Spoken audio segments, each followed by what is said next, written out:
died when I was 3.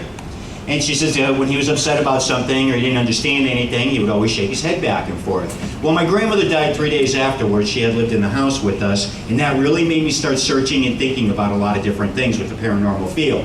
Now, I call myself a paranormal brat. I grew up in it. The nephew of Ed Warren, known for all types of different cases, Amityville and everything else. But then I took it a step farther, and I wanted to know, do people get possessed? Never seen anybody's head spin around, never seen anybody spit up green pea soup. Even to this day, I haven't seen it. But it really intrigued me, and it opened up a whole world that so many people never really got any exposure to. Even to this day, it's a very secretive world, and it's very important to try to understand it. Now, a lot of times everybody here say, oh, John Zaffis with demonology, and they think I find demons everywhere I go. No! I'd rather find Casper the ghost because it's much easier to work with, to be perfectly honest with you.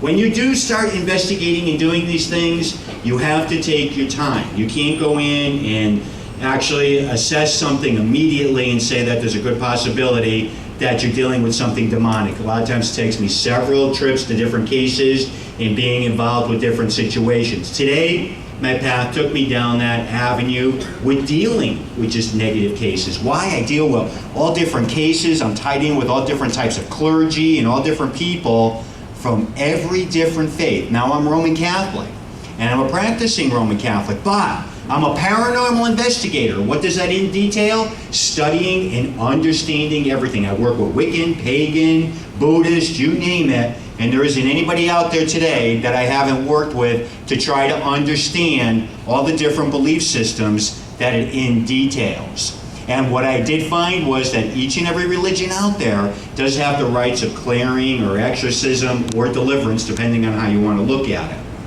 Now, this is the case of Pat Reading, and we got involved with it. She was a woman. She lived up on a little tiny farm, housewife, did her thing. She was out in the backyard one day hanging clothes.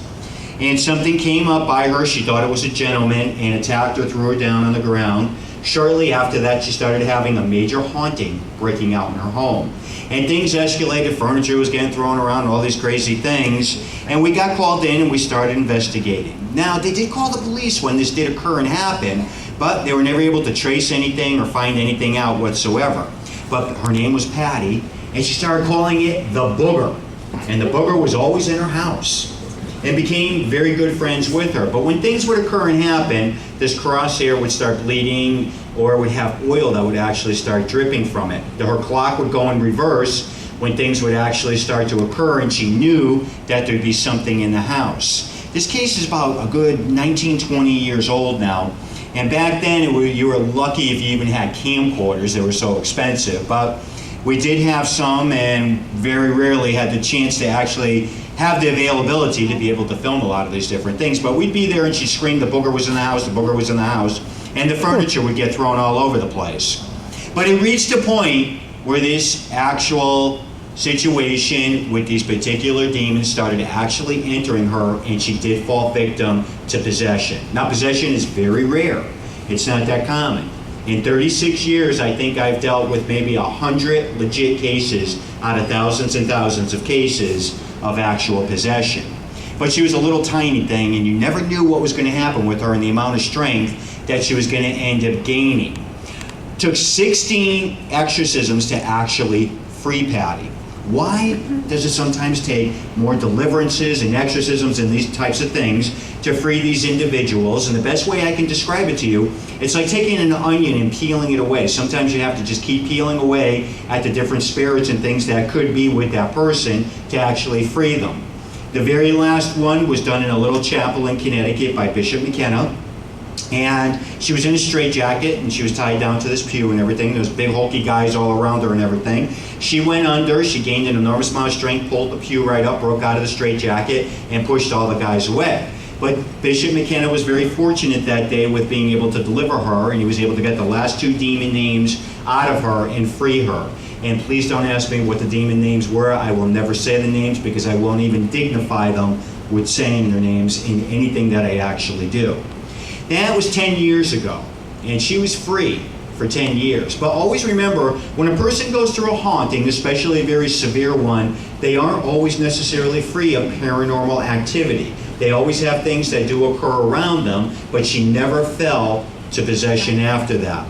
But during the very last one, she had crosses that actually got burnt on her, and there was a lot of scratching and things that occur. Now, a lot of times we do befriend these people and we become very close to them. And one of the places she used to find refuge was in the Lourdes Shrine up in Litchfield, Connecticut. And that was about the only place that she would never get attacked. 3 years ago, she basically had passed away. She fell victim to cancer. And during the end, like I said, I became very close with the family and everything. Right towards the end, she was in a coma. I was aware of it and everything. The daughter had called me and she said, you better go up and go see mom. She says, we don't think she's going to last too much longer. So I had gone up. I was supposed to meet the daughter and the father there. I went into the hospital room. There was a minister sitting with Patty. Her husband and the daughter hadn't shown up yet. They got detailed at home.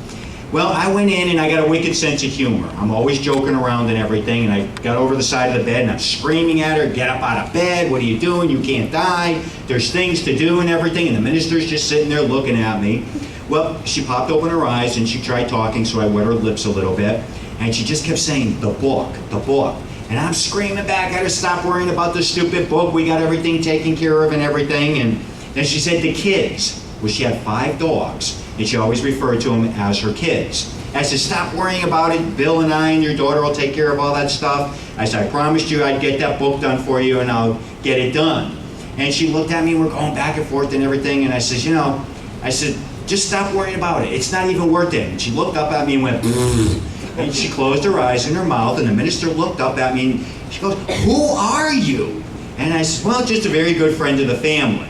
I had never met her up to that point in time. She had given us a dog. It was a little Shih Tzu, and I always talk about the pets because I'm a very big pet person myself. She gave him to us 14 years prior to her passing away, and we called him Mr. Muggsy because he reminded me of Muggsy Malone. Well, by 14 years, he was dead, dumb, and blind. He couldn't move. We had to pick him up. We put him on our bed with us to sleep and everything else. This one night, right after I had visitor, the following night, he got up and he's barking and he's carrying on, and I'm yelling at him and talking to him, and he's responding, wagging his tail and everything. And my wife, she says, he hears you. I said, yeah, I know. And he's responding. I went, Muggsy, lay back down, everything's okay. He went back down to the foot of bed and he laid down and everything. And the following morning we got up, my wife and I were having coffee and stuff like that, and I looked at my wife, I said, Patty died last night. She goes, well, how do you know that? I said, well, Muggsy was alert and everything. Patty came to Muggsy, and that's why he was responding and everything. She goes, you're getting wackier and wackier. And phone rang about an hour later. It was the daughter, and said that her mom had passed away, and I heard my wife, she goes, what time did your mother pass away? Because it was about 2 o'clock in the morning. And she said, okay, thank you very much. She hung the phone up, and I turned and looked at my wife, and I just smiled, and she goes, you freak me out every day after 30 some odd years, you still freak me out with this stuff. Well, to me, that was an indication that she was just saying goodbye, and that was one way she knew that I would pay attention to it. And like I said, she had 5 dogs, and she kept calling them her kids throughout the years. She would always scream, I'm leaving them to you, I'm leaving them to you, and I go, yeah. Just a couple of weeks go by, the daughter calls me up, she goes, you know how Mom used to say she was leaving you the dogs? And I went, yeah. And she goes, she put it in the will. She said she inherited all 5 of the dogs.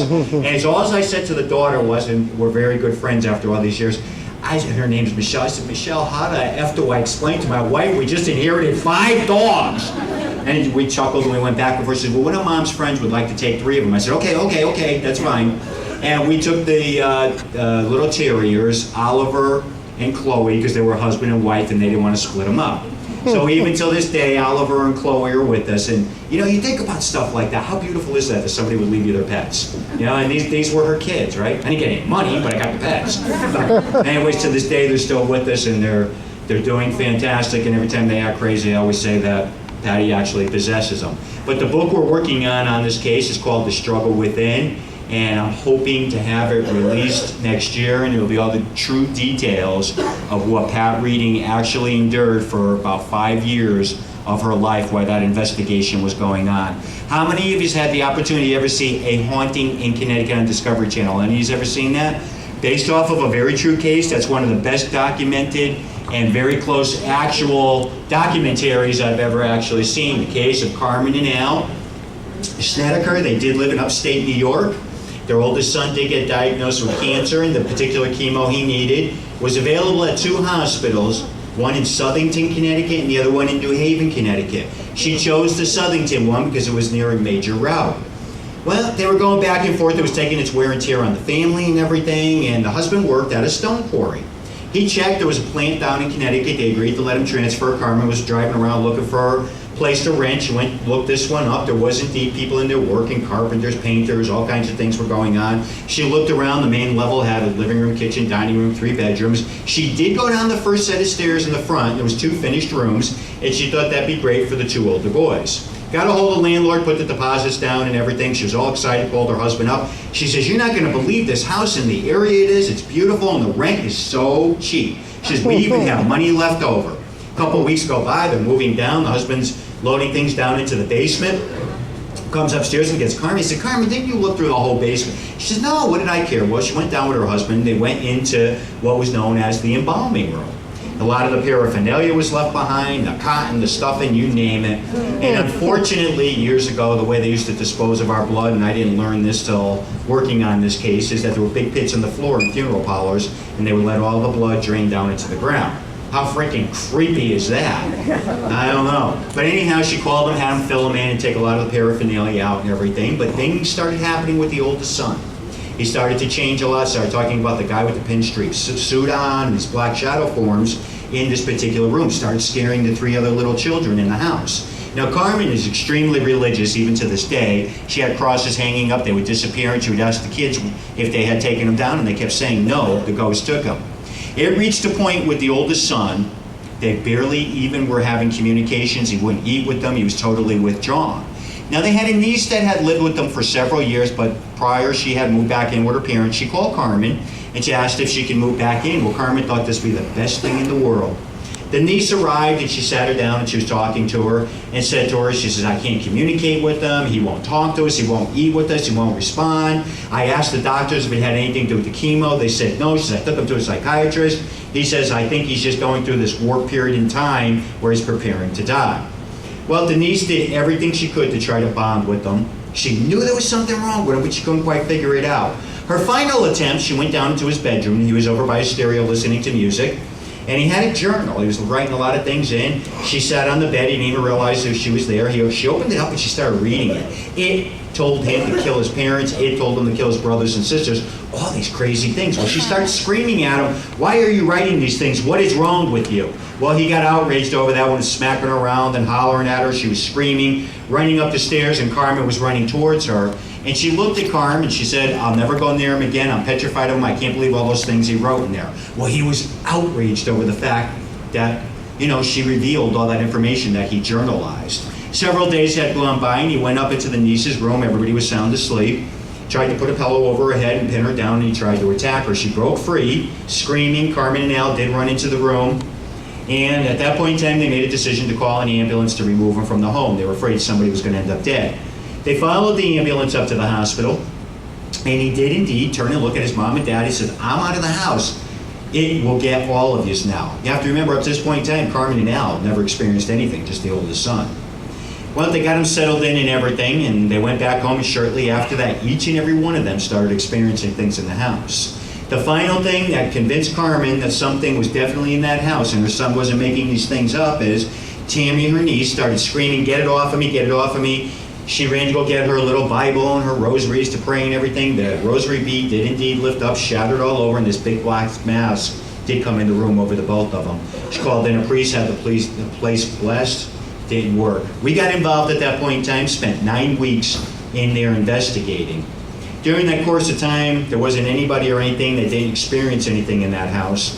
Now, do I still spend that kind of time investigating houses? No. Why? You end up falling victim right along with the families.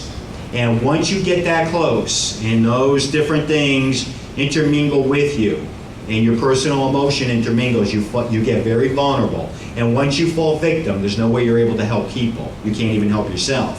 But it reached a point where we all stayed in the master bedroom because you never knew what was going to end up happening. The old trap door to bring the caskets up is right there. That's the old chain hoist. The master bedroom was right above this. Researchers, the parents, the kids, everybody camped out in there. And when I tell you you got attacked in this house, you got attacked. You would get slammed right down to the floor. And right here, Carmen got slammed down to the floor, and what they're doing is a couple of prayers there to try to alleviate some of the things that are occurring there. As you can see, I still have hair, and it's still black. 21 years ago. I think that night scared everything off and made everything turn gray on my face. We were sitting, I was journalizing things. It was August, very hot. Like I said, back then we didn't have the availability to the equipment like we have today. And a lot of times when you go into an area, you get very cold. Why does that happen? Our energy gets drained from us. The spirit needs that to actually manifest. Well, it got very cold, everybody was sound asleep, and I started getting this very disgusting foul odor that started coming in. I started screaming for everybody, nobody was responding, everybody was in a deep sleep, and everything went over to the staircase. And I looked up the staircase. This is Photoshop, this isn't legit. And there's a reason, I'll tell you why it's Photoshopped. And looked up and I seen something forming, it was transparent and everything. And it started coming down the staircase and it said, "Do you know what they did to us? Do you know what they did to us?" At that point in time, the only thing I think of is I wanted to get my car keys to get the hell out of that house. Why? It wasn't the fact that I was afraid for myself. I chose to be there. But I had it in my mind, if this crazy, creepy thing appeared to me, it was going to go to my house where my wife and 3 little kids at that time were. So I just wanted to get home, got home, everybody was sound asleep, everything was fine. But I made a decision, I would never, ever do any of this stuff ever again. I wanted no part of it. Wouldn't talk to the Snedekers, wouldn't talk to the researchers, wouldn't talk to anybody. But Bishop McKenna is someone we worked with for many, many years. Everybody knew if he ever called me, I never refused his phone call. My wife comes and gets me, she goes, "Bishop wants to talk to you." So I get on the phone, he goes, "John, we don't even know what happened, you won't talk to anybody, you won't respond to anybody," and I call him Bish.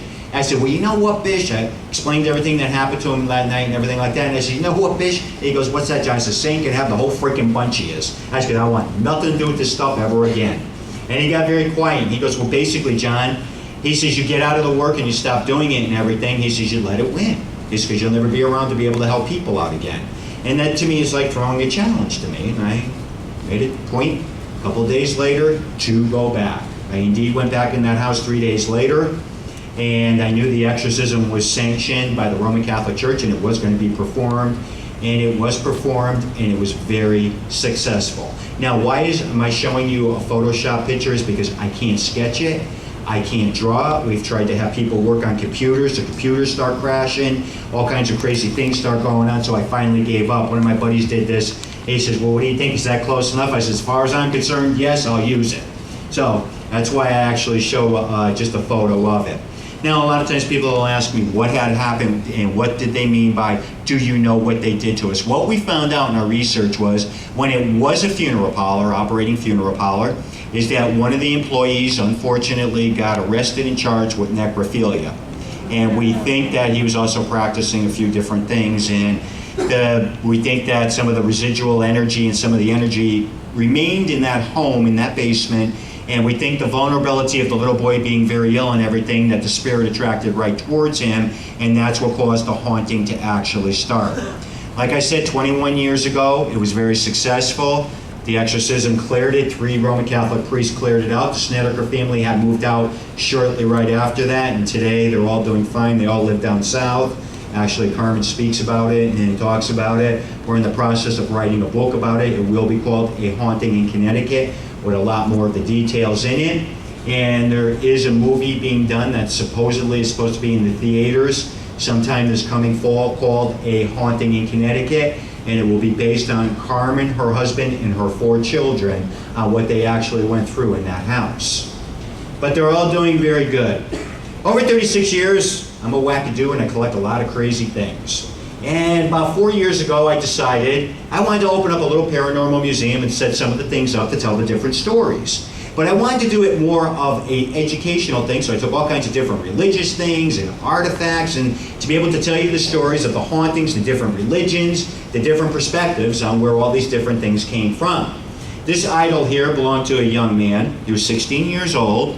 And in 6 weeks' time, he almost totally destroyed his life. He started practicing things on the dark side and started doing black magic. Well, by the 6th week, he walked down to his parents crying and weeping, and he wasn't going to school, wasn't functioning. And he told his parents what he got involved with, and they went up into his bedroom, and he looked over at the statue, told his parents at that point in time, he said, "Whatever I brought in here, it's inside that statue, and it is telling me to kill myself."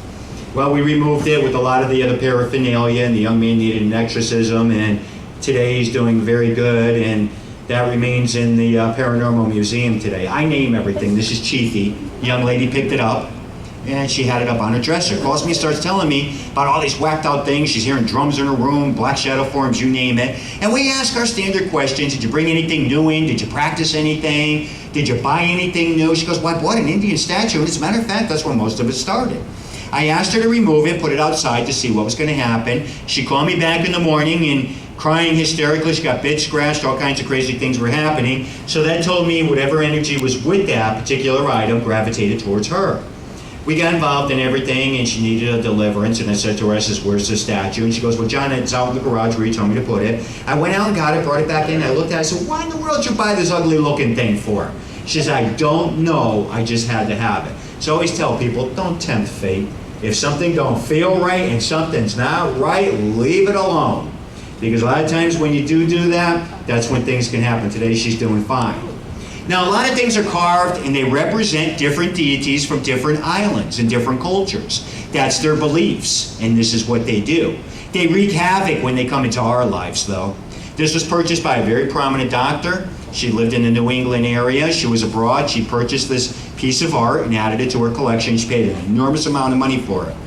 Well, she got very ill. She couldn't eat. She couldn't function. She was going to psychiatrists, you name it. She finally ruled everything out from a medical and a psychological perspective. She gave me a call one night, and we're talking back and forth, and she goes, John, it all started when I added this piece of art to my collection. And she described it to me, and I said to her, I said, well, you have to remember, a lot of the masks represent different deities. And she goes, John, I never thought about that. Set up to do an investigation because she wasn't that far from me. She calls me back 20 minutes later. She says, I actually changed my mind. She goes, I don't even want you in my house. She said the piece of art will be in a bag out on the front porch. So I went to pick it up and everything, brought it home, and called her back about 2 weeks later. She was sleeping, she was functioning, everything was going great. And she said, did you ever find out what deity it was? I said, no, unfortunately not. I said, but in that big nodule up on the top, I said, well, I pulled part of it apart and I found a lot of different human hair intertwined in it. And I asked her at that point in time, I said, would you like your mask back? She said, no, thank you, sir, you may keep it. And she says, as a matter of fact, I'm not even going to keep any of the art I have in the house now. It will all be auctioned off. And she says, but I will say this to you. She says, I still don't necessarily believe in anything in the paranormal realm. She says, but I can't explain what had happened once I brought that piece into the house. This guy and girl went out for a long time, real good friends of mine. Well, one day the girl decides she no longer loves the guy. She breaks up with them. She meets this guy. He's got all kinds of money, his own business, everything. Builds her a big, beautiful mansion. She's got servants, new cars, the whole 9 yards. My buddy's still moping around years later. Oh, she's going to come back to me. She's going to come back to me. And I went, yeah, right.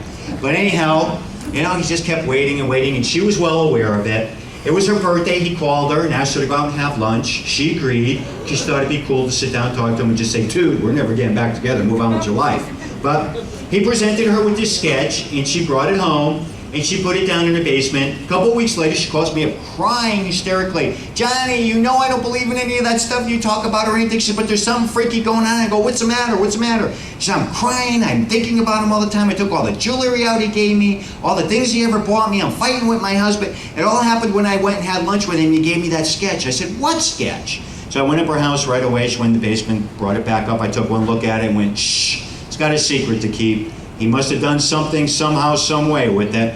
I removed it immediately, figuring I was going to open the back up and find lockets of her hair or something. But what I found is that he got his hands on a major, major love spell to try to win her back. I always tell people, be careful with some of these things. They do indeed work, and they can destroy a person's life. Yeah, did I chew the dude out? Yeah. I said, leave her alone. She's a happy camper. Move on with your life. My book, Shadows of the Dark, is available if any of you are interested in it here this evening. It goes into a lot of different cases that I've done, how I worked them, what I did, some of my haunted items, why I got work in this work. It's a good book if you're in the paranormal field. It helps you to understand some of these different whacked out things that each and every one of us get ourselves involved with. And it tells you a lot about my wacky world that I live in. Now I'd like to open up the floor so you guys could talk to me and throw some questions at me, because we're going to cut it a little bit short so we can pack up to be able to head over. Struggle Within, that should be out next year. That's my website, and you know those characters. We all work for the same company. Any of you want to get a hold of me for anything? Any of you got MySpace pages? Send me a link, I'll be your friend. Good tool. When I first put it up, everybody was talking about it being a real bad predator thing and everything, set it up and everything. It's a good tool today, but I got 3 kids, found out my 3 kids had MySpace pages, and Daddy found out more than he wanted to know. So, it's a good tool. All right, anybody got any questions? Don't be afraid to ask, throw it out, because you'd be surprised the person sitting right next to you might have the same thing in mind. So please feel free to throw out the questions. Yes? Are animals truly more sensitive? Absolutely. Cats, dogs, birds. If you got to remember, they are born with that instinct. If there's energy or anything around they're not familiar with, they will react. And it's scientifically proven out when we have tragedies or earthquakes or anything, all the animals run and everything, so they can sense things that we cannot. That's why a lot of times when people are telling me their animals are flipping out and they never did it before, good possibility we might be dealing with some type of an energy within a house. Yes? Now, what makes you think that ghosts, try to draw the energy out of manifest? Why do ghosts draw out energy? Draw the energy. What makes you think they draw the energy to manifest themselves? Well, they need something to manifest. They need energy to manifest. They need something. We're like batteries. And that's why a lot of times when we have certain people, you go in certain areas, you get activity and other people won't. But when you get that cold feeling, or some people get woozy, some people get headache, that's telling you that the energy from us is being drawn. And they need that to be able to communicate with us, to go back and forth, whether it might be an EVP or a psychic photograph or something like that. I mean, that's actually proven out that our energy does intermingle within this whole paranormal realm. That's proven out time and time again, just with your infrared and a lot of the other things we can see the energy is actually moving, and you'll hear people talk about the aura, and then when they're doing different things, you can see it where the energy is actually getting drawn from people. So it is definitely proven out that they need that to be able to manifest and do some type of a communication. Yes? What's the truth about Ouija board? What is the truth on Ouija boards, tarot cards, Ouija boards, EVP, psychic photography, investigating, psychics, mediums, anything, all of the above, is the same thing. It's not necessarily the Ouija board or the tarot cards. It's us. We're the catalyst. I just believe that's a piece of board and it's just got a planchet on it. I've known people that have touched them, never had a problem. I deal with people that get major problems that happen. So, here again, it's just like anything else that people do. It's basically us that bring the spirit in and cause the things to occur. Yes? Pardon me? Oh yeah, kids. When you deal with children, you have to remember they're not tainted. We have experiences. All of us had different things that happen. Did we have imaginary friends? Sometimes we really don't know. Was there something around? Sometimes we don't know. But usually if a child is picking up on something, especially young ones, and they start giving you information, the reason spirit communicates with them is because the children usually respond right back to them. We start to grow up. And unfortunately, we were always told, no, it doesn't exist, ghosts don't exist, hauntings don't exist, so we get programmed, boom, we grow up, we're adults, we move into a haunted house or something, we got to deprogram what our grandparents and parents told us not to believe in. Because it's just the way it goes, then you get really confused. But today, we're very fortunate because now, if a child's got something happening, all right, the parents will look at it a little bit more differently. Even Carmen to this day says, I wish I paid attention to what my child was telling me, instead of tuning it all out.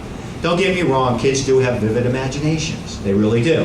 That's part of the developing process. But if they're picking up on something and they're coming forth with information, they're getting it from somewhere.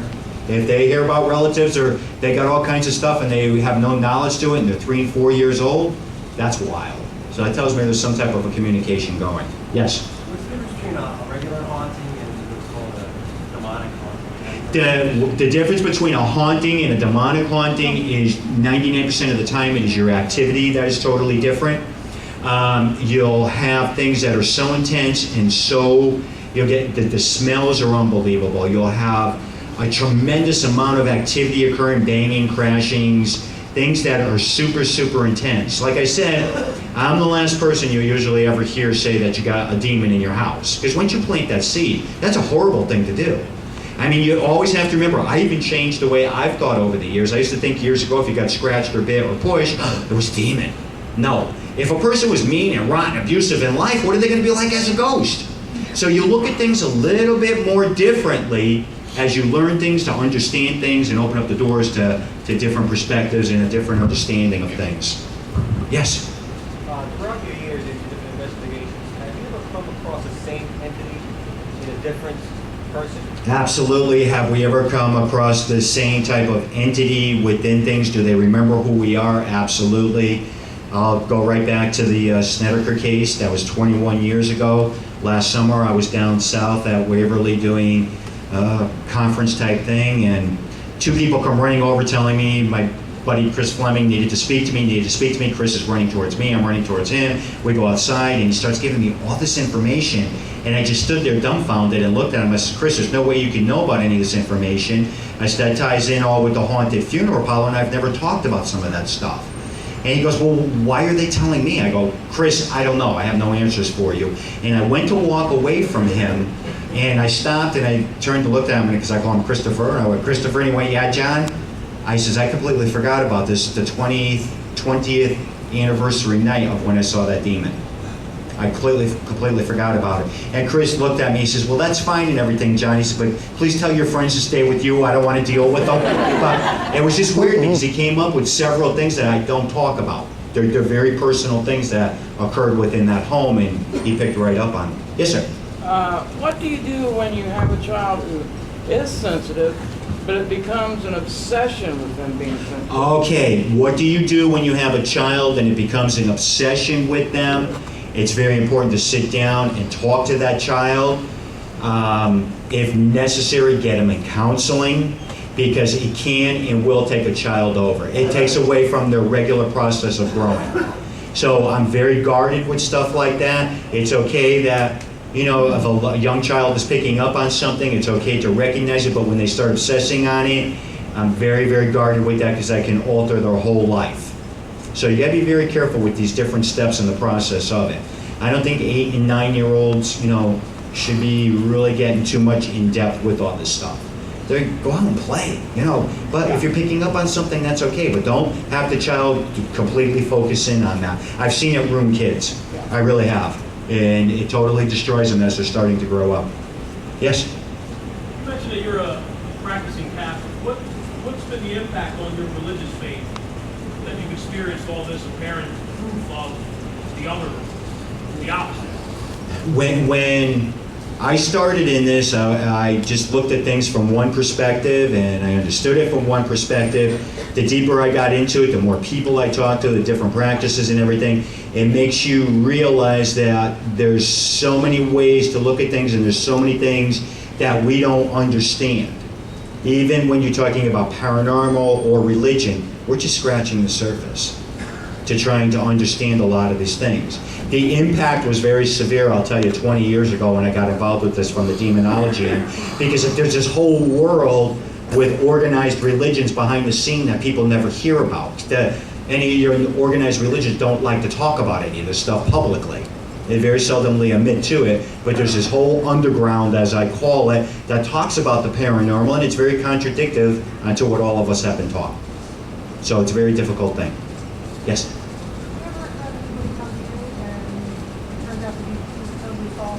Have I ever had anybody come to me where it's been totally false? Absolutely. I go through a process of being able to weed things out and go through things, you know. It's very important. I'm the last person that's going to say somebody's possessed. Have they been to doctors? Have they been to psychiatrists? Have they been to any therapy? And, you know, these are all things that you have to do, and it's a very lengthy process before you can actually say, hey, I think this person, it's a good possibility of having something with them. So, I mean, I'm very slow at judging and going through that thing. And if a person's screaming at you, no, I don't need help psychologically, or I don't need doctors or anything, that throws up a big red flag with me. Because then you're not willing to rule out things from a medical perspective or a psychological perspective. So you gotta be very careful with that. Yes? Along the same line, what dictates what religious exorcism might you use? The religion of the victim?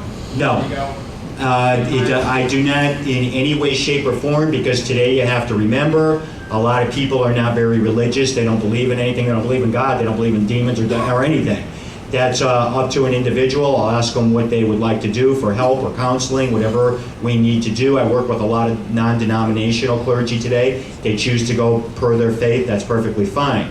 But a lot of times today we deal with people that do not believe in anything whatsoever, and they're going through something and they got something going on, and then I'll make recommendations to them for help or a deliverance or an exorcism or something, and I always hear the same thing afterwards. They go, John, now I got to reevaluate everything. Now I got to rethink something because there's really something to all this stuff. So I keep a very open mind when dealing with people. I'm not a real Bible thumper whatsoever. I'm one of the most relaxed demonologists that I know of that's out there, to be honest with you. Yes? Have you ever came across any instances where like somebody has died and their artifacts have entered your house and you have no idea how, years later? Have you ever came across that before? I've come across it. She's asking about if artifacts from a deceased one can show up. Sometimes you'll hear about jewelry or pictures or different things that people can't figure out how they got there or how they ended up having them in their house. Yes, very, very common thing. Sometimes we never know how, or did you just forget that you brought it home, or sometimes it's a bizarre thing. You just never know sometimes why these things occur and why these different things happen. Anybody else? Take one more question. Yes? Have you experienced anything that still attached to the artifacts that you get for your exam? Yes, have I ever experienced things? Absolutely, that's very common. One of the common traits are if I put it in the car acts mental, won't work, the lights are going on and off, the radio's changing, that's telling me I got a good possibility something either came with me or it was with the item. Now, do I always bring all the items home into the Paranormal Museum? Absolutely not. A lot of them I bury or I throw it into a body of water to destroy it because it's just not even worth it. One comical story, coming home one night a few years back, I had a 2.5-foot doll. This thing was so nasty I didn't want it. Pulled over, I live near a major river. I was tying rocks to it and everything, and I throw it in the water, waiting for it to sink and everything. Cop cars come from every different direction. One of my buddies jumps out, he comes over to me, he says, I should have known it was you. Somebody just called and said, an old man's throwing a baby off a bridge. So, these things occur and these things do happen. Today I got a paranormal barn that I'm building. And in the back of the house, my wife's thrilled to death because me and all my junk are outside now. So I'm hoping to have it complete by the fall. I'll have all my different artifacts set up. My book, Possessed Possessions, in conjunction with Adam Bly, we were hoping it would have been available by now, but unfortunately it's still not released from press. So we're waiting very patiently. It'll be volume 1 of 5. So. All right, guys, hope you enjoyed the little quick, fast presentation there and hope you got a little bit out of it and look forward to ghost hunting with you. And I'm going to turn this back over to Mark right now. And if any of you are interested in my book, I do have some left here available.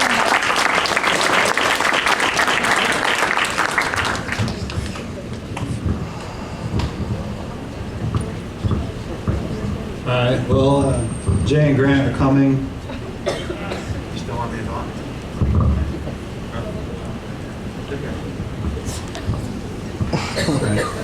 I'm going to ask for somebody's honesty here. There was an autographed Tabs Paramag left in the gift shop. Here. Really? Mine, honest. Could you describe that magazine? It has a silver Chris Williams on it. You can't see it in 5 minutes. Oh, she's right, it does. I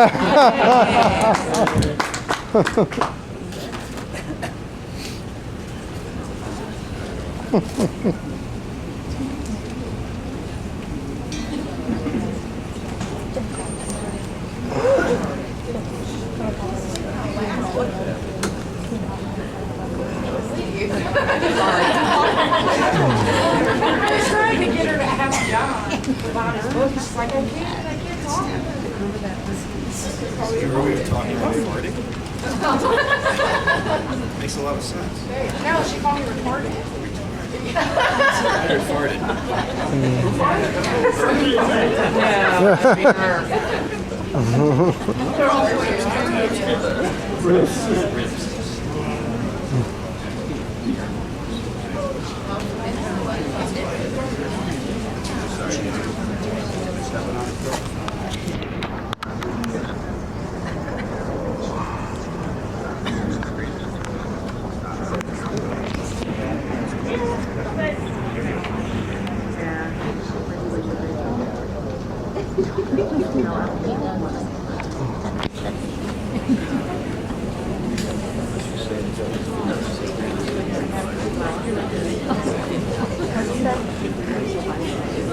Hey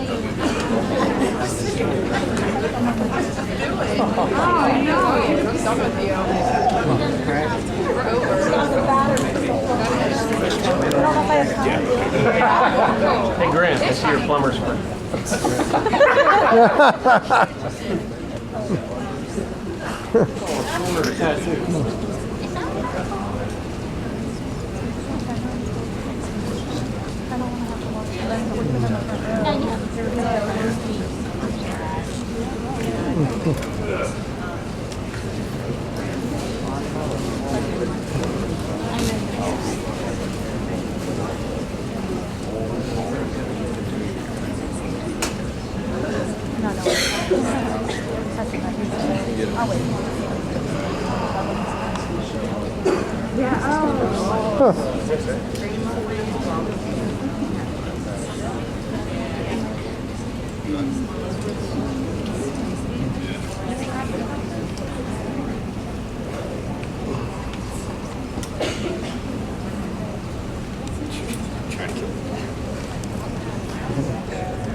John, you're not allowed to touch the mic cables anymore.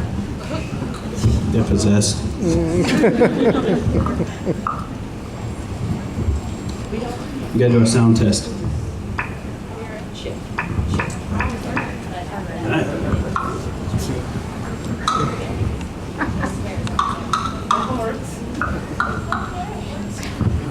Okay. Well, hello to everybody out there, and thanks for coming. Sorry for that setup time. Yeah, it's gotta happen. This is actual evidence right here. That was actually a lady, not a ghost. How you guys doing? Good. Yeah? Everyone sleepy? No. What the heck was that? How you doing? How many people out there have been to Fort Mifflin before? All right.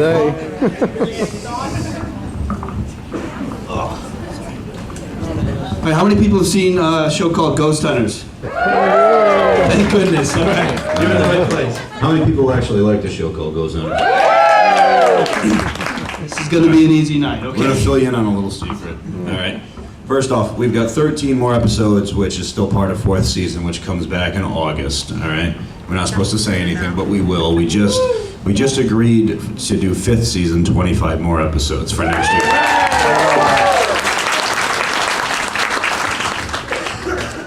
And July 8th, we're going to be on The View.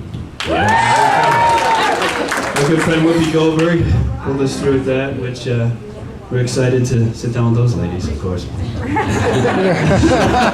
be interesting. Now, we'll have a good time.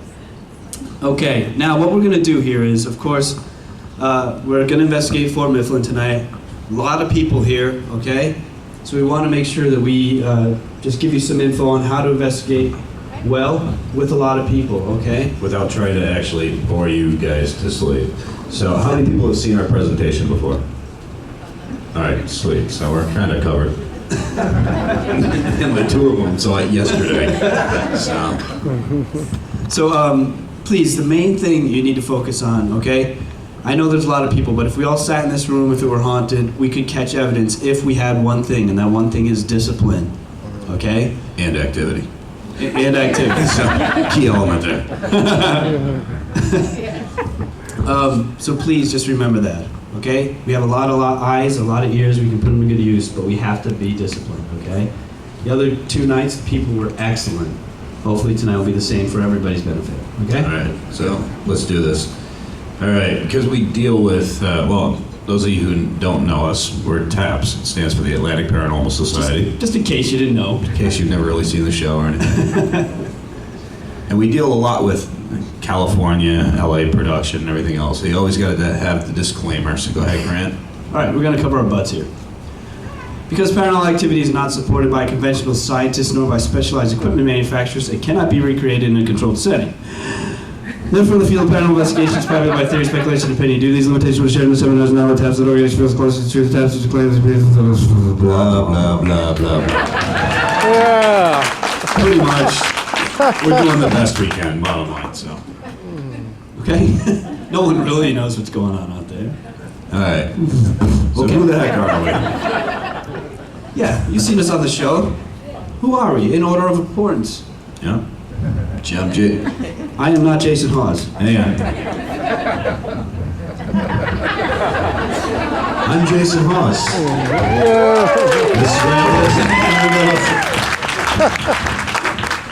Oh boy. And we also joined by Steve, Dave, and Chris. Chris Williams back there. Everybody. We also have one of our newest TAPS members is back there by Chris, right? Ray, stand up, say hey. All right, here we go. All right. Okay, we're proud parents. I've got 5 kids. Grant has 3. That's first and foremost, okay? My 3 sons. You guys have been busy. You guys have been busy. Yeah, good at certain things. Anyways, we're plumbers from Rhode Island. For those of you who still wonder if we work for Roto-Rooter, yes, we do. It's recession-free. We're always going to have a job. We'll never go back to the house. Yeah, Okay. that's right. All right, paranormal investigators with 18-plus years experience. And I think that's one of the most important things because TAPS was a group that was formed long before the television show existed, back in 1990.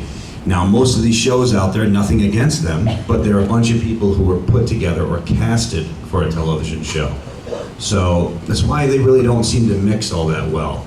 And to each their own, but that's why you can see how close we all are in TAPS. How, Chris is like a sister to us, Dave's like a little brother, Steve, Grant, everybody, we're extremely close, we're a tight group. Steve's kind of like an uncle.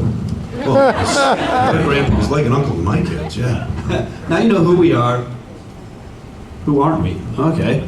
Well, first off, we're not doctors or scientists. Everyone says, you guys are so scientific. Well, we try, but we're just using common sense. Common sense. We didn't buy a doctorate online or anything like that. I mean, we're plumbers. I mean, before that, Jay was working in the automotive field on the computers in the cars, very complicated. I was a systems administrator of computer systems. We're not doctors or scientists. All right, we're not psychicators, though the show kind of makes us look like we are. And if you are psychic, you know this already. Yeah, you probably already knew it. But anyways, see, the reason we really don't use psychics on our shows is because, first off, you're going to have to base your feelings on a location on what that person tells you they're feeling or they're seeing. I don't like that. I like to be able to catch something with video or digital recorders, anything like that, where I can put out there and let you all hear and make your own decisions. So I think that's the most important thing. Yeah, we use them more like bloodhounds, Hey, take a picture over there. Okay, fine, whatever. Okay. We're not professional public speakers. And you're probably going to see that a little more in different slides. Yeah, or in that whole microphone thing. Okay, anyway, moving right along. Now, just so we're all on the same page, Jay's going to break it down a little bit on the types of hauntings and just a little verbiage that we use. Now, we look at human type haunts in 3 different styles. You've got your intelligent, residual, and your poltergeist. All right, your intelligent haunt, I think it's just like you and I after we pass. We still know what's going on. We're trying to make contact, whether it be direct answers to questions when you're doing EVP work, or it's the tug on the sheets or the clothes or pulling the hair, something of that nature. It's trying to let you know it's there, and it can be kind of frightening to do that. All right, a residual type haunt, think of it like a tape player, rewinding and playing itself over and over again. But it always seems to happen at the same time, whether it be once a week, once a month, once a year. It's always the same sort of activity. Whether it be the footsteps coming down the stairs, the noise in the attic, the door opening and closing on its own. And a lot of times we find residual type haunts when somebody's just gone to a flea market and bought a piece of furniture and brought it to their home. Things of that nature. You remove the object from the house, the problem stops. So it usually appears to be the energies trapped within an object in that home or something that makes up that home. Okay? Now, poltergeist type haunting is pretty much any place where you get sucked into a TV or eaten by a tree. It sucks, you gotta call this old lady in. She can usually take care of it. She's busy though. No. Honestly, what we found with poltergeist type haunts is it's a child of the female gender. They manifest the activity themselves. And what we have found in many of our case studies is near high limestone deposit areas. Can I explain all this and why it happens? No, but I can tell you that that's been our theory for 16 years. And just 6 months ago, an actual Popular Science, or whatever the hell it was, came out with an article talking about poltergeist type haunts and how it's a child of the female gender manifesting it themselves near high limestone depositories. Now, either they stole it from us or they figured something out. But it goes to show that people are following that same pattern, that's what they're seeing, because that's what most of the cases are. When you remove the child from the house, the problem stops. So, hey, I got 3 girls, so yeah, try that one. This is not a commercial for like summer camp or something. All right, inhuman. Now, automatically people assume demonic, negative. It's not. If you think about it, inhuman is something that's never walked the earth in human form. Angelics fall under inhuman. Yes, demonic, incubus and succubus, known as the sexual predators. Oh yeah. But, you know, like I said, angelics and elemental, little nature spirits, they fall under inhuman. So it's a wide range there. And also, it's such a rarity to have these cases. I can say that we've worked on, oh my God, thousands and thousands of cases. More than 5. And we've been, yeah. All right. Anyways, and we've been called in, we've been actually sent by certain churches in to do preliminary investigations on probably quite a few hundred claims of negative activity. And out of that, maybe 5 to 10 have actually been what we believe to be legit. So it's such a rare thing. Okay, now we got that straight. You guys have watched the show, right? You comfortable in your living rooms? Well, that was all just studying. Now it's time for the test. All right, what we're going to do here is we're going to read off. Now, these are actual TAPS cases, okay? We're going to tell you what the claims are, you know, of activity and everything else, and if TAPS experienced any of the activity. And then we're going to ask you your thoughts on what it could be, all right? So. Okay, class, time to wake up. All right, here we go. You ready? Go for it. Let's do it. Client is seeing apparitions. Yes! That means we can see them too, right? Maybe? We hope. Let's see. Only person in household having experiences. Dang it. Okay, chances are we're not going to see it. And there you go. TAPS had no personal experience and no valid evidence was collected. Okay, now stop and think. One person, only one person in the household, or who visits the household, is seeing apparitions. What could that be? Right. Full of crap. They need to go to the bathroom. Okay. What did you say? Mental case. They forgot to take their meds. Okay. A car coming around. A car coming around? Through the windows. But we probably would have seen that, don't you think? Not necessarily. Okay, all right. Okay. What? Okay. EMF. Okay. I thought you said meth. Meth. It's also got a backpack. Anybody else? Yes, back there. A shadow? Okay. Somebody said something over here. What's that? So the woman's maybe becoming sensitive, is what you're saying. And then something's coming just to her? Yes. Okay, that's good. All right. You want to go with it, Grant? Let's do it. You ready? Yes. When reviewing the client's medicine, we found she was mixing an old prescription with a new prescription, creating a hallucinogen. Yeah. Yep. And just so you know, right after this, Grant and I will be in the back selling that mixture. Right? Just kidding, just kidding. What do you mean, just kidding? See how this works? All right. You guys awake now? But you see a lot of ghosts. What? You weren't here last time? Okay, here we go. All right. Case number 2. Client experiencing unexplained noises. Maybe chilly? Go on. Client feeling another presence and eyes on her. Okay. TAPS experiences nothing and finds no evidence. Imagine that. All right. So, someone experiencing unexplained noises and feeling a little bit of paranoia. What could that be? Thoughts? Demons? Oh, yeah. What? Recently divorced? Okay, bang. That's the same lady who was talking about farting earlier. He says banging of the pipes in the walls. That's Banging good. pipes That's in the good. walls. You don't know what you're High doing. EMF. You don't know what you're doing, that's why you can't find out what's going on? Did you hear that? What he said? He says we don't know what we're doing, that's why we can't figure out what's going on. See this here? You see this here? Wait till you see what the answer is. Dad. Right. What? Rats. Fear cage? Okay. Rats. Lots of little eyes on it. Yeah, maybe. Jeez, Gromit. Okay. Squirrels in the attic? Local pervert. Yes. Peeping Tom. Who's this Tom guy? Wait. Well, yeah, he always gets a shot, but what floor are you on? Oh, it's not 5. Peeping Jay? All right, you're All right, go ahead. While investigating, taps finds a stash of marijuana. Oh, yeah. There she goes. And now this is an actual case. Grant and I were investigating this lady's house, and the thing is, when you're investigating someone's house, you want to try to get in their head. You want to, walk around, look at what books they're reading, see what DVDs they're watching. Sometimes you want to avoid the DVDs. Yes, trust me. Well, anyways, we're walking through her bedroom, and she's got a big bed, and on the back of her headboard, there's this big skull cookie jar. Now, I like a good cook. Yeah, we had worked hard, full of sweat. So I walk over and I open up the cookie jar. This thing is filled to the rim with marijuana. She wasn't running out anytime soon. So just so you know, Grant and I will be in the back of the room at this No. Guys, needless to say, we found the ghost of Mary Jane. So that's she's alive and well. All right, case number 3. Client is claiming she's experiencing voices and apparitions. So wait, not excited about this anymore because it's always something else. Right. Client demands frequent visits.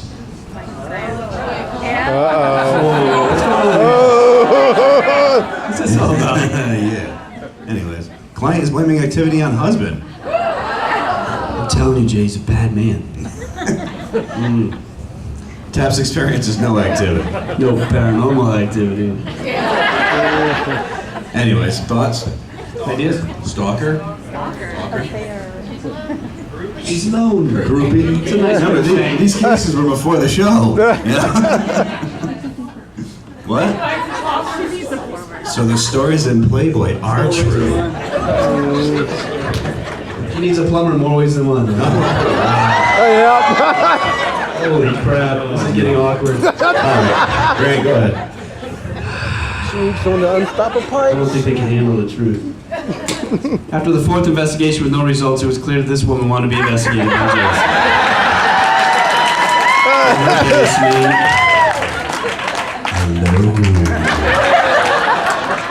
Now, again, actual case, and an extremely sweet and beautiful lady. And,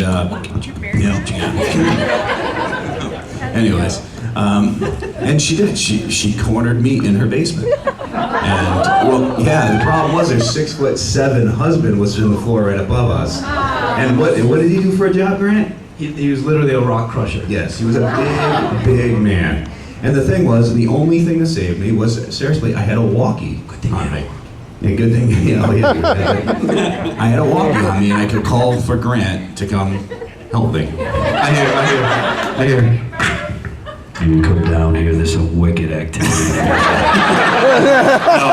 No. Honestly, what I did was I keyed up the walkie as I was talking to her, and thank God we were running headpieces because I'm sure her husband would have been down there faster than Grant. But, and Grant heard what was going on. He was able to come down and kind of bail me out of a really sticky situation. Potentially. Yes. Yo! Anyway, guys, come on. We're plumbers. We're holding back, okay? Okay. All right, case number 4. Client is seeing apparitions. Yeah. Wow. Client feels massive.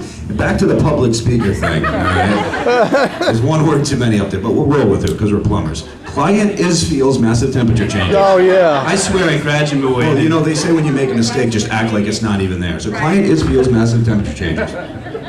Okay. Client seeing apparitions, massive temperature changes. Only person in house having experiences. Wait. The best part is, not one guy opened his mouth. Shouldn't say that. But you see every guy next to the woman going, oh yeah.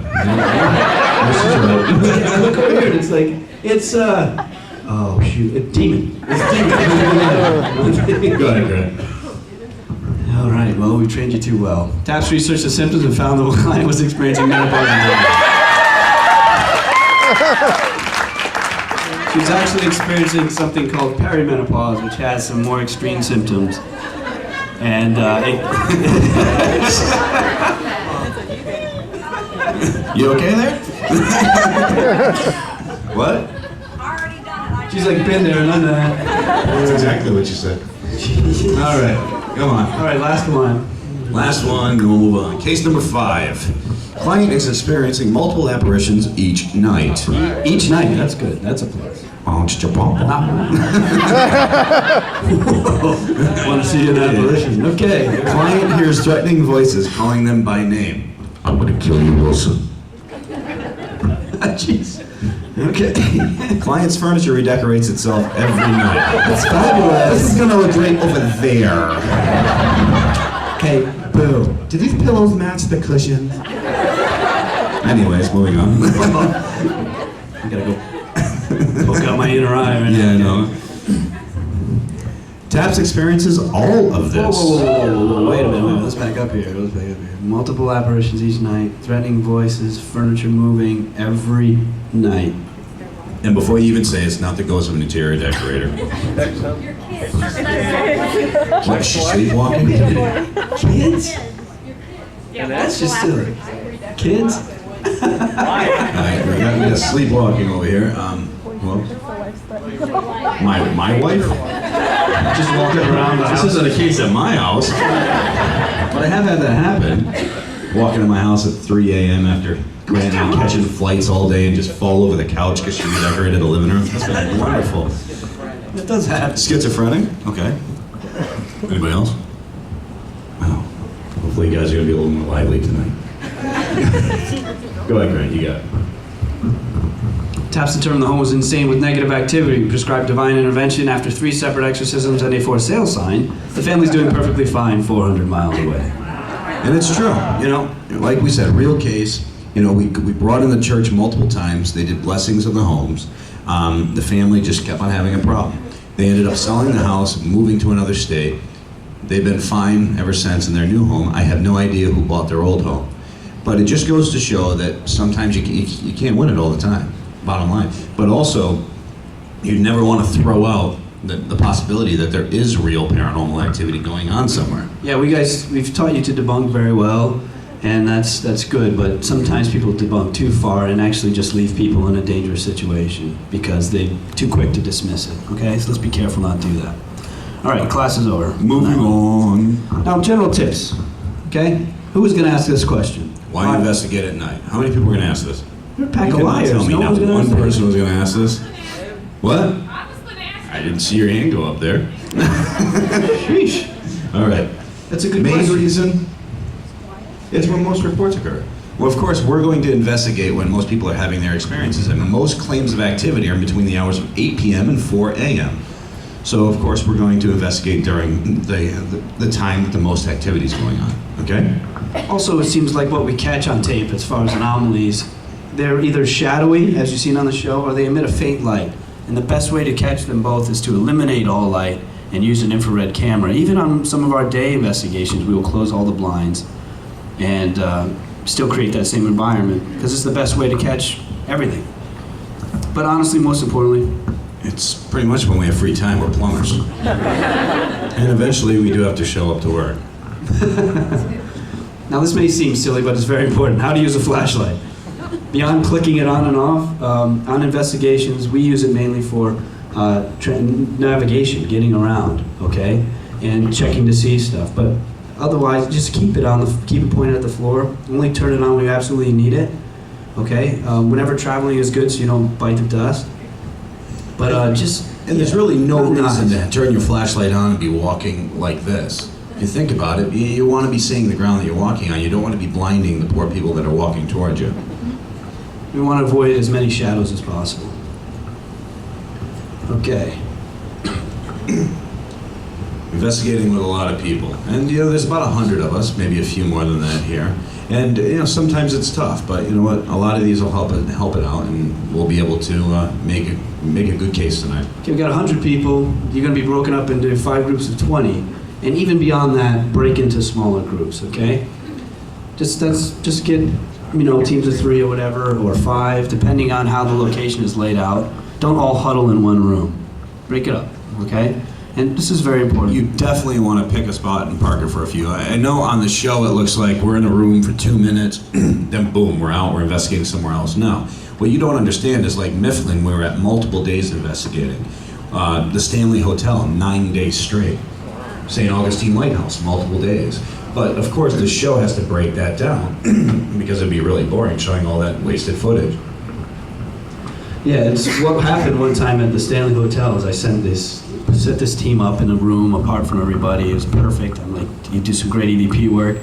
I said, please just sit here for like 20 minutes. It doesn't matter where you are, as long as you're just doing good investigating, you should get stuff. And I leave, come up and visit Jay with another group. Less than 5 minutes later, these people come up the stairs. I say, what's up? Was something happen? And they said, well, we went in that room, nothing really happened. So I went to another room, nothing happened there. So we came up here to say, hey. It's like, whoa, wait a minute. In 5 minutes, they covered 2 separate locations and then found us. Well, imagine being an entity, will you please move something in the room? You're an entity, you're like, okay, I'm just gonna move that. Hey, where'd you guys go? You gotta build trust with them. They're people, not things. You don't turn them on and off, okay? You've gotta build a relationship, build trust, and then you get activity. You definitely want to work together and triangulate. Like if a bunch of you guys are gonna do EVP work, hey, go into the same area and just spread out. That way, if you catch something on your digital recorder, you can always remember who is with you and ask if it's low on your recorder, maybe it was louder on theirs because whatever was there was closer. So it definitely helps out a lot. Yeah, also, the main important thing is EVPs. A lot of times people break up into like 5 different groups and they're all doing EVP work at the same time. Instead, everyone who wants to do EVP get together and then you're not stepping on each other's sessions, okay? And very important, be quiet. You want to keep your voices down because the sound really travels at night. And as you'll find, as you're just talking in conversation with someone, you'll start at a whisper, and then your voice will slowly get louder and louder. Before you know it, you're talking totally loud, and then a plane tries to land, so you start shouting, and then just be aware of your voice, okay? And we don't like to use still photography too much. Well, it's really tough. Think of a picture as one page out of a novel. That you just turned to. You don't know what led up to that. You don't know what happened after.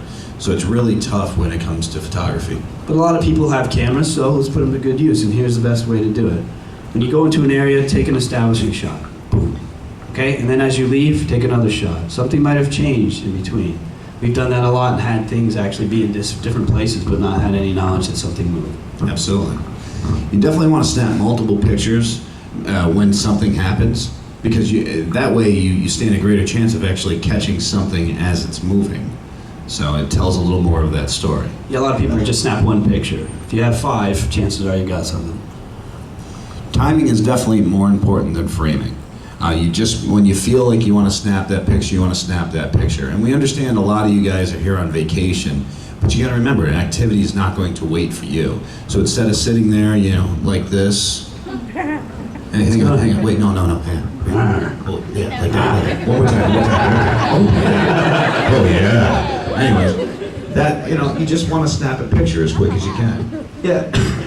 Take your vacation shots, but then investigating over your shoulder usually yields a good result. Just like ninja. Go crazy. But then with that whole thing comes this last one. Announce the flash. Because so many times and it's always somebody snapping a picture in your face right before you walk down the stairs. All right, and that really sucks. There are two sides. There are 2 sides to this coin. Make sure you announce the flash, but also everyone else get out of the habit of looking when someone says flash. You go, huh? Right into the flash. But also you don't want to sit there and take multiple pictures going flash, flash, flash, flash, flash. Yeah, if you're in a group and you have the camera, just ask the group, hey, you guys mind if I snap pictures here and there? All right, so that everyone's EVPs aren't just flash, flash, flash. EVP grant, what does that stand for? Come on, EVP. You know, I only did that twice. 2 or 3 times. Maybe I know, 20, you only maybe 23 times. No, you filmed it 2 or 3 times, but it played in every episode. Every episode. I know. It was and like then in whenever- one moment, I'd be, hey, 11 minutes in, here we go, Grant's coming on. Oh, that's what an EVP is. Damn it! And they always explain it at the bottom. It's like season 5 here, people. Okay. Tag everything, very important. Go ahead, Grant. Yeah, you definitely want to tag everything. That's very, very important. Your memory will fail you, okay? If you hear something with your ears, someone cough, someone's stomach asking for a Big Mac, whatever. Somebody fall down the stairs? Yeah, if, like, you want to tag it, but I recommend developing, like, some kind of code word, like heard it or no, whatever, real quick. Because if I heard Jay trip down the stairs and snap his neck, hopefully you get up and check. But, I mean, you don't have to sit there and say, okay, that was Jay falling down the stairs painfully and breaking his neck. And that moaning in the background, him crying, asking for help. I know it's supposed to be helping him. I wish you would shut up. That you don't want to do that because then your whole EVP session will be you describing sounds, okay? So, very important. And one thing that's really important is if you find in your group that you're all one gender, tag that. Because if you're all ladies sitting in a room and you hear a deep male voice, you've already tagged that there were no men in the room. Just anything to help you remember. Unless she had a deep male voice. Yeah. Which, hey, I've seen. My name is Pat. Hey, you know what? Grant and I were just filming out in Buffalo. We walk into this convenience store, and there's Jessica. No, it wasn't. It was just Jesse. All backed up. He's like, hey, what can I get for you? Swear to God. I'm like, where's the beer? Because I need something manly right now. Give me something. That's awesome. It was bad, man. No. Yeah, when a girl has to It happened, so I didn't want to hear the aww. Okay. We like to have fun, so. Here we go. Talk of above a whisper, but definitely below normal volume. And, Grant can give you a great demonstration on why it's key with this. Okay, picture this. You just had a long night investigating, you turn on your recorder review and you hear, What did everybody hear? and your ears bleed. You're going to have the volume up because you're listening, so you want to have your voice down so your head doesn't explode. But also you don't want to talk in a whisper because at night that can actually travel further than a regular voice, and it can easily be mistaken for an EVP. So just above a whisper, really quiet. Did you hear that? Okay. You definitely want to talk as if the entity is alive in the room, because you don't even know if this thing knows that it's passed on. You don't know if this thing knows where it is. And it goes to show, it's like, who watched the Mount Washington in a case that we did? 3 of you? Okay, a lot of you. All right, good. All right. Just don't want to raise their arms. In that case, Grant and I walked into this room and we were asking questions and we were getting direct answers, and what it appeared was this thing was answering us. This thing was answering us as if it was in its normal time, in its normal life. And for whatever reason, she was able to hear us, which almost seemed more like a time thing than, her being dead. But keep in mind that you're going to run into probably 2 different types of activity here, either residual or intelligent. And we're going to talk to the intelligent one because the residual is going to happen whether we're there or not. So keep in mind that the person you're trying to talk to is not an it. It's not what you see in Hollywood. It's a person. Had a family, job, ambitions, addictions, whatever, okay? Just like you and I, just doesn't have a body. So they deserve all that. You need to build trust with them. They deserve all the respect. And don't go in there saying we can help you, because I doubt many of you are going to return the next day to help. Yeah. Okay? So don't make promises you can't keep. Let's have some respect, okay? It's very important. And Speak in the present tense, and what we mean by that is a lot of people are going to ask about a soldier. They want to say, were you a soldier? Were you stationed here? Say, are you a soldier? If I walked up to you and said, were you a person? Or, it's to mess with your mind, okay? You're talking to someone in the room. Well, are you this? Are you that? And also you want to remember, you want to speak to their time period. You don't want to walk in and say, hey, can you speak to in my digital recorder? Or, hey, can you walk by my K2 meter? They have no idea what that is. So try to explain it to them. I've got this red light. We're able to hear your voice. If you can speak into this, please speak into this, and so forth. And search out the common denominator, the lowest one. Like, we may have Civil War entities here, we may have Revolutionary War entities here. So let's try and talk to the older time period, not necessarily just Revolutionary War, but you don't want to talk about Abe Lincoln or something, because if it's a revolutionary soldier you're talking to, he will have no clue what you're talking about. All right. Okay. EVPs. All right, we're going to play some EVPs that we've caught over the years. Actually, the first one we're going to play is from the first case that ever aired on Syfy, which was a house we did out in Altoona, Pennsylvania. Okay, ready?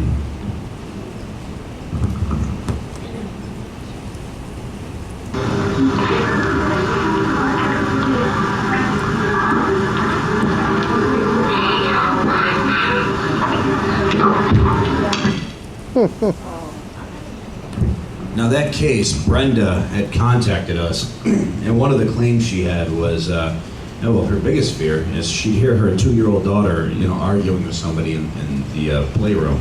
She'd open the door and her daughter would be having a tug-of-war with a stuffed animal and nothing on the other end. Her daughter would let go and the animal would hover and then drop. So of course the biggest fear was she was scared of what might be in there harassing her daughter, because you're not thinking your daughter might just be having fun playing with this thing, as children do. But so her biggest fear was that her daughter was in danger. So she called us in and she, wanting in hopes that we could make this thing leave, which we never promised we can. You want to hear that again? Okay, well, the reason we're playing EVPs now is we want to give you examples of what you should be looking for. If you over-filter an EVP, it'll just sound like garbage, and you'll assume it's saying something, and you'll research based on that and end up with a mess. So if you can't hear it clearly, it's not really worth it, okay? Here we go.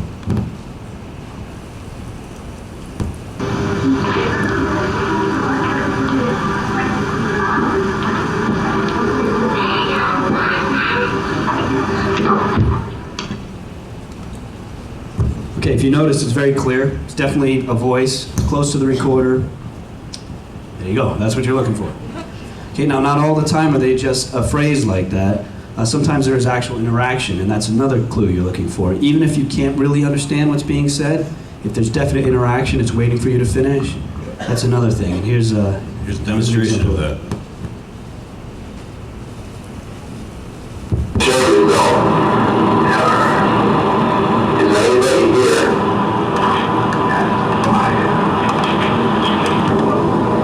Do it again, okay?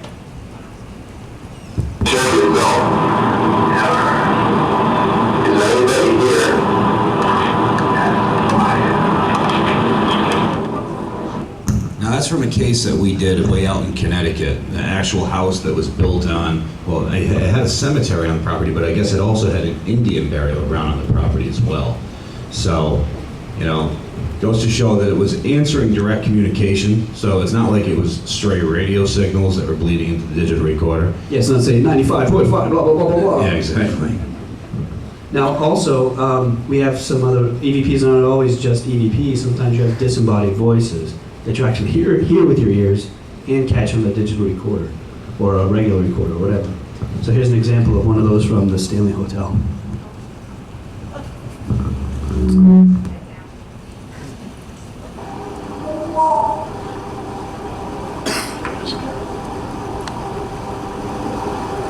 It's cold right here, man.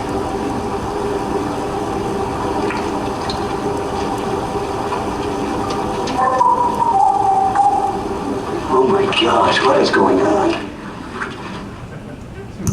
Now I think the best part of this EVP, who saw the live show at the Stanley? I think the most important thing on that was that for 6 hours you got to be right with us on the investigation, but that when we heard this, you all heard it too. 5 to 7 million people heard it at the same time we did. And I think that was great. Incredible stuff. You want to hear it again?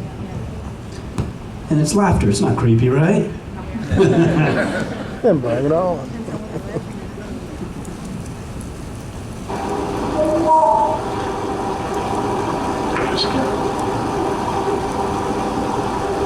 It's cold right here, man.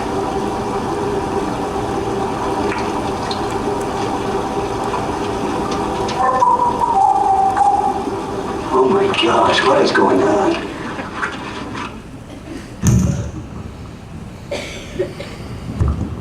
Okay, now we also want to show you one more and then we'll move on. And the next one is to illustrate that if you're listening for EVPs, okay, be prepared. Because some of it can be very disturbing. You never know what you're gonna catch. Okay? For example, like this one.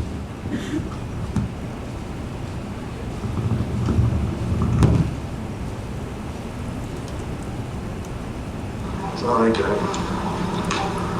There we go.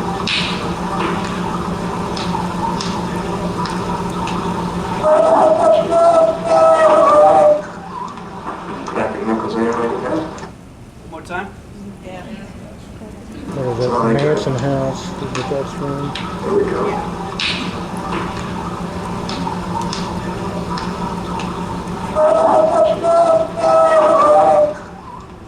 Happy Nichols, anybody got? Now we have no idea if that's actually what it's saying. That's just what it sounds like. This was caught on the Manson episode, three houses down from where the actual Sharon Tate murders happened.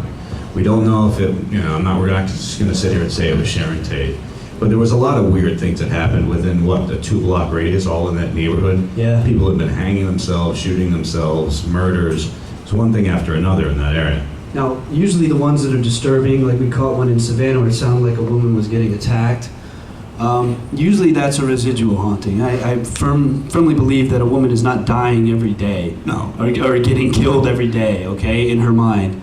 Usually that's just a traumatic event and it's left some kind of mark, therefore it's residual. Okay?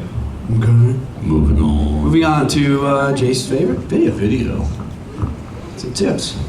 All right, one of the most important things when you're investigating in the dark is close the viewfinder.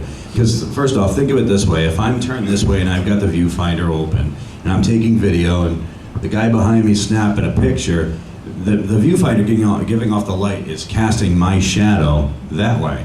So Grant might very well get a shadow in his picture and think that he caught something. I feel like a flight attendant when I do that part. Yes. Well, you gotta do this. The mask will come down. Yes. To exit. Yes. Sorry, we fly a lot. Okay. Close the viewfinder, okay? Very important. It just creates a lot of shadows that can be misread. Once again, tag locations, events, anything you see with the naked eye, okay? If you see what could be a shadow and you find out what it is, once again, your memory will fail you. So just mark it on the tape, okay? It doesn't have to look pretty. Again, you're not sitting there worried about having everything perfectly right. Honestly, we usually just hold the camcorders like this and we just walk, trying to grab it all. Yeah, viewfinder closed, just walking around, just an extension of yourself. It's mainly there just in case you experience something with your eyes, you've got the camera pointing in the right direction. And, this is pretty important. Avoid sudden movements, because if not, you're going to be the one puking all over your equipment later when you review it. Ever seen Blair Witch? Yeah, Blair Witch. Yeah, that'll tell you right there. And I've seen it happen to people. They've lost their cookies when watching their stuff. It's been nasty. Well, you've been there. I know. In the back seat of the car, somebody's watching. Hey, I think I caught. Ah, gee, did he just puke in the car? Okay. Now, here we are at Fort Mifflin. Dun, dun, dun. It's beautiful. What we want to share with you, I'm sure you've seen it before, is just what we experienced here, okay? Oh boy. And you will go in these places.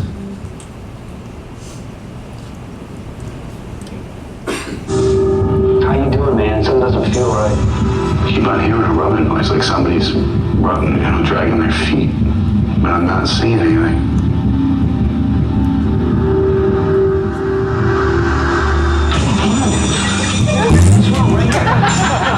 Oh my gosh, it freaking made me about crap my pants. Trust me, I was behind him. I think he did. You guys will see this area, and I'll try to do my best to show you exactly what I saw. Well, not exactly, but I can recreate it. Well, yeah, and the nice thing is Fort Mifflin spent the last 2 weeks really busting their butt and, setting it all up to open it up, have stairs added and everything else so we can get in and out without a problem. And I think a big kudos has to go out to those guys. Yeah, you don't have to be a contortionist to get in there anymore. Now, this was all fine and dandy, but the real piece of impressive evidence was this next piece. And you'll be able to go in this area.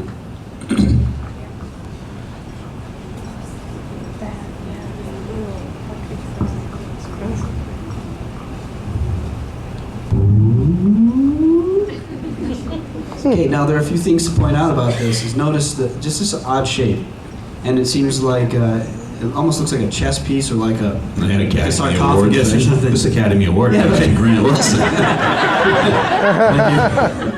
But if you notice, here is that 100-year-old has a stove that hasn't been used in 100 years or so, and there's some heat coming off it. What's going on? We have no idea. But you guys are free to go in there, inspect it, use your thermal imaging cameras, which I'm sure you all have. Oh yeah. And give it a shot. Unfortunately, we didn't bring ours. We didn't bring it, but. All right. Okay, now a little treat. A couple videos we like to share. Yeah. There's some. Well, no. Oh, it's Paranormal Activity. Come on.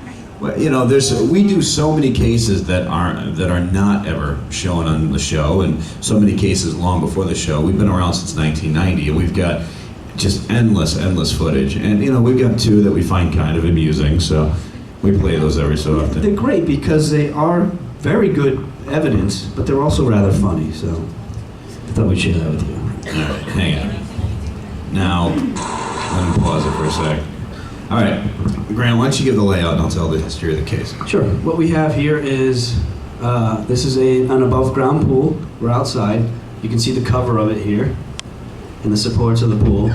There's a chain link fence here with an opening in the gate. Okay, and Jay's about to walk that way. All right, some of the claims of this case were that, you know, the family would hear people playing in the pool, kids and adults, whether it was the summer or the winter, they would hear the water splashing, people talking. But also, the lady of the house had a tendency, she'd come home, she could have her hands full of groceries. She'd walk up to the front door would unlock and open for her. Isn't that nice and gentlemanly? Yeah. But the husband would go to walk into the door and slam in his face. Now, yes, but it would slam on his hands. He had actually, one time when we showed up, he had broken fingers from the door slamming. At one point, he got an bone in his ankle broken because the door slammed on his foot after he'd come in the house, just didn't get his foot in time. So whatever was there, it really seemed like it enjoyed her company, but really disliked his. And well, we set up a camera because we're trying to cover the pool and see if we could get any video or audio. And this was the experience I had when I was walking around the back of the house to go up the porch. Okay, you guys ready? If I can manipulate this thing, here we go.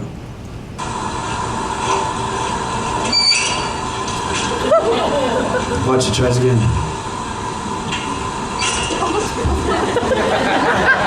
You can see the wheels turning. Now, needless to say, I love this video, so I think we should watch it again.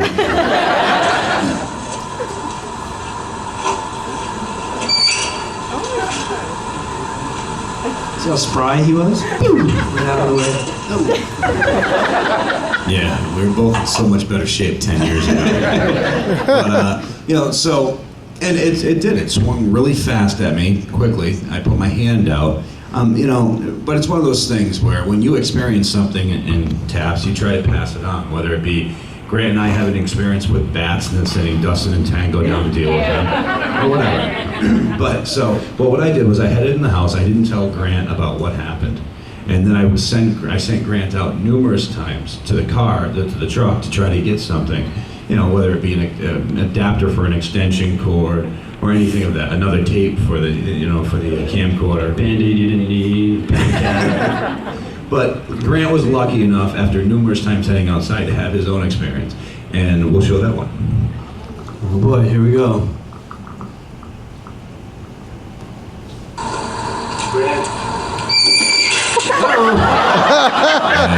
You know what? I think we should watch this one again. You know, and on a serious note, and Grant can admit to this, I got this as a screensaver on my Mac computer at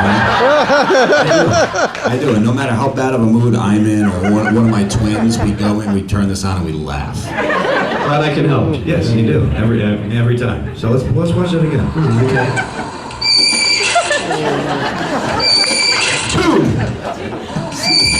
What the fetch?